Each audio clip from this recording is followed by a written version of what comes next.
naniniwala ako si Kristo nagtayo ng iglesia eh.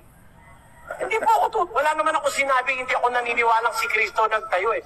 Si Kristo nga po ang nagtayo. Sabi niya kay Pedro, upon this rock I will build my church. Sabi niya kay Pedro, upon this rock I will build my church. Sabi niya kay Pedro, upon this rock I will build my church.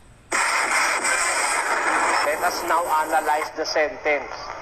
Sino ho ang nagsasalita sa Mateo 16:18? First person, ang Ama. Sino ang kausap?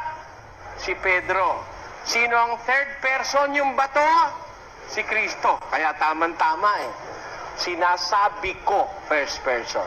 Sa iyo, na ikaw ay Pedro, second person. Sa ibabaw ng batong ito, yun ang third person, si Kristo yon.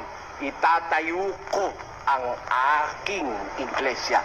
Saan ho nakatayo ang iglesia? Sa ibabaw ng batong si Kristo. Kaya tamang-tama yung pangungusap eh.